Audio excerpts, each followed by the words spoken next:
2021, todos somos missionários, todos somos missionários. Esse é o tema de hoje, todos somos missionários. Ele que interpreta Jesus Cristo, poderíamos dizer que é o Luiz Carmelo, o Luiz Henrique ou Luiz Paulino. E aí, Luiz Carmelo, para ser espiritualizado aí. Ok. Nós temos aqui Felipe Zangari, Kleber Ferreira e um sacerdote do Reino Christi, legionário de Cristo, o nosso querido Santiago Arteiro. Ele é escritor e é professor. Ele estudou muito, inclusive, não só teologia, mas na área de relacionamentos, não é isso, padre? Conta pra gente a sua missão, padre. Como é que foi? O senhor é padre há quanto tempo? Há 17 anos. Quantos anos? 17 anos. Peraí, 17 anos? 17 anos. Eu sou velho mesmo. Não, não é tão velho, padre, por favor. É um velho carinhoso, por exemplo, assim. Você diz assim, por exemplo, você olha para o Kleber Ferreira e diz assim, a sua mulher alguma vez lhe chamou de idoso? Vários. Mas quando quer fazer, por exemplo assim, ela quer ser carinhosa, ela diz, ô meu velho. É nesse sentido, é nesse sentido. Não. O velho é uma palavra carinhosa. Então tá pode bom. Ser, pode ok. Ser. Mas que bom, padre. O senhor é independente da sua idade, e essa história de 17 anos de missão é uma história muito bonita, né? E eu acredito que o senhor tem, né, no coração o desejo de continuar por muitos e muitos anos. Como é que é deixar tudo para servir os outros? Deixar tudo é abraçar o maior, não? Bento XVI já dizia que quem se entrega à vida sacerdotal, à vida consagrada, não deixa nada, ganha tudo. E a minha experiência, sinceramente, foi mais ou menos isso, ganhar muito mais do que eu deixava. Amo a minha família, somos 7 irmãos, etc. 7 irmãos. Eles ficaram na Bolívia, é isso? Na Bolívia. Eu saí da Bolívia há 30 anos, porque fui primeiro à universidade, e da universidade eu entrei na congregação. O senhor saiu bem novo, de cá, foi para o seminário com quantos anos? Tinha 17 quando saí para a universidade, aos 19 anos entrei na congregação dos Legionários de Cristo, e foi ordenado no ano 97. Então, missionário realmente já sou do ano 85. Maravilha. Porque já caminhávamos batendo portas, etc. Eu participei em missões com jovens no Chile, por exemplo, na montanha, pintando escolas. Na montanha gelada. Aqui no Brasil tem uma galera meio louca, gente boa demais, que vai para a montanha levantar a mão, rezar, jejuar. O Papa ia para a montanha, era montanhista, né, fazia alpinismo. O senhor ia fazer o quê? Missões. Mas como? Missões que era, neste caso, no Chile, nessa montanha alta, helada, afastada de tudo, não tínhamos quase nada, só quarto de uma sala de aula para dormir no chão. Banheiros comuns. Mas não tinha nada, o senhor foi evangelizar onde, padre?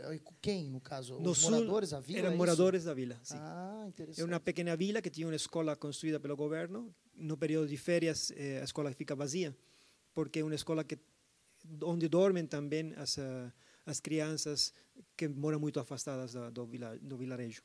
Então, nós dormíamos nessa escola, nos lugares que havia, porque éramos tantos que não havia lugar para todo mundo. Reformamos a escola, outros nos dedicávamos a ir bater porta a porta para evangelizar diretamente, e à tarde, com atividades para jovens, para adultos, etc., organizávamos catequese. Eu quero mandar um grande abraço para todos os jovens do Reino Christi. Eu encontrei os jovens, inclusive a gente vai ter vai assistir o encontro da CNBB daqui a pouquinho, falar sobre isso, que teve um encontro nacional dos jovens conectados, né, que são várias expressões. E no primeiro encontro das expressões juvenis, eu encontrei um jovem que participava do Reino Christi, e ela pegou uma jovem e me mostrou assim, olha só, eu queria te mostrar isso aqui, o nosso trabalho, vamos falar um dia disso. Eles foram para uma aldeia e construíram uma igreja em 3 dias. Eu achei aquilo tão diferente e, ao mesmo tempo, tão desafiador. E, assim, não foi só construir a igreja. Na verdade, havia a catequese, a acolhida. É uma prática do movimento de vocês, é Sim, isso? É um dos projetos que se chama Superação. Superação. Isso. Mas é Inclusive, superação. o pessoal teve uma vez aqui no programa. Conta mais para a gente, padre. na minha realidade aqui em Itapecerica da Serra, Campo Limpo, na diocese de Campo Limpo, eles construíram já umas 7 capelas dessas. Numa paróquia em Barnabés, que é o último distrito da diocese, construíram 4, e um distrito anterior, São Lourenço, construíram outras 3. E é isso, um final de semana destes longos... A galera vai lá e faz um mutirão. De um dia para outro aparece uma capela que é de madeira, não é grande demais, para uns 20 pessoas, mas construem todo. Paredes, os bancos, a cruz, o altar, tudo eles constroem, cortam a madeira, trabalham realmente como marceneiros, como pedreiros, como tudo. E são jovens universitários, são jovens que provavelmente nunca pegaram um martelo, mas dessa vez tem que pegar porque não tem outro jeito. Pelo desejo de servir aos irmãos. Servir aos irmãos. Muitos deles é a primeira experiência religiosa assim forte que tem, porque são católicos um pouco afastados, que através desse projeto eles vão encontrando novamente sentido cristão na sua vida. E, portanto, nessa experiência, porque tem um padre capelão sempre junto, encontram um novo caminho para Cristo.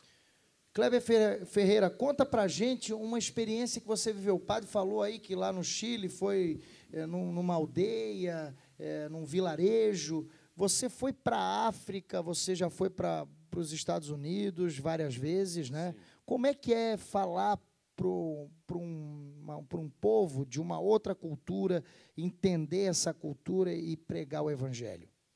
Bom, primeiro você tem que buscar essa adaptação. Eu descobri, indo para vários países, como eu já fui, e inclusive agora para a África, que o ser humano ele é pacífico de mudança.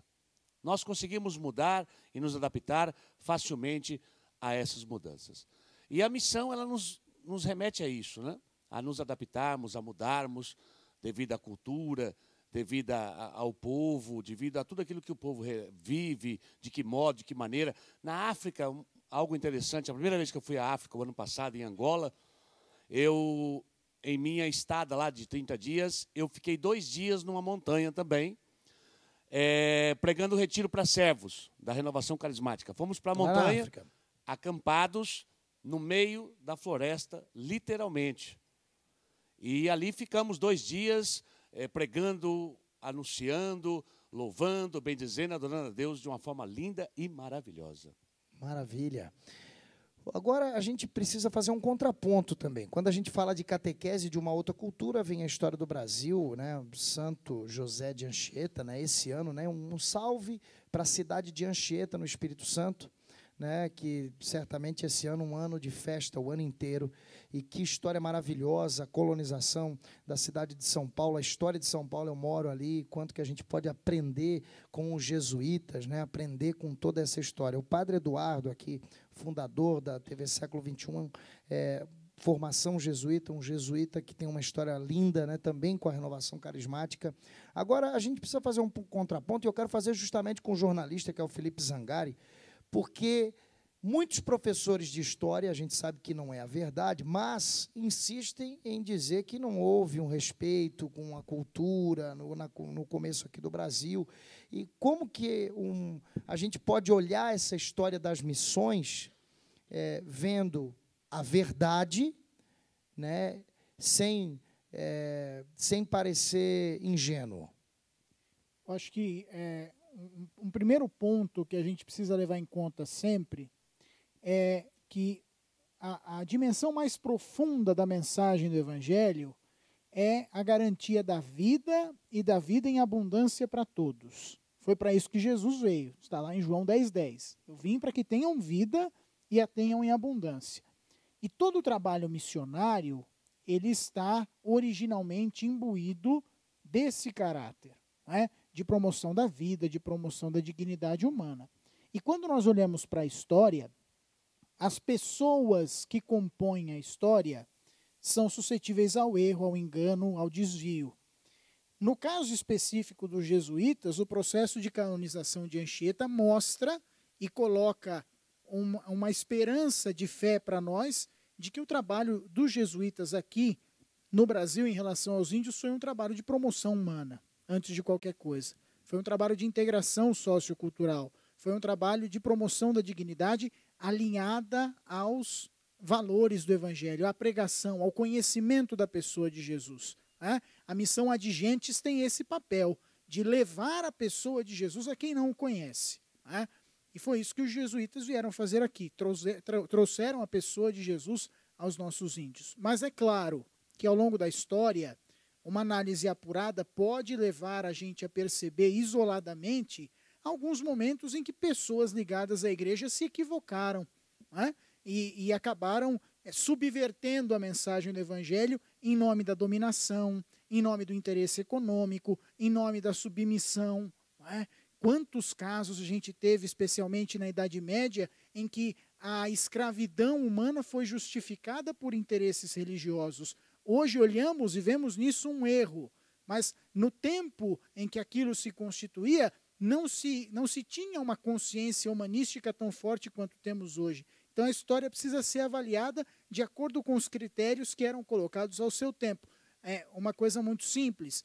Nas cartas de Paulo, o próprio apóstolo diz como é que o Senhor deve se comportar em relação aos seus escravos. Por quê? No contexto da teologia paulina, a escravidão era algo socialmente considerável. Hoje já não é mais. Hoje é visto como um abuso, hoje é visto como uma abominação. Então, quando a gente analisa a história, nós precisamos olhar cada período de acordo com o seu contexto. Senão a gente corre num erro que a gente chama de anacronismo.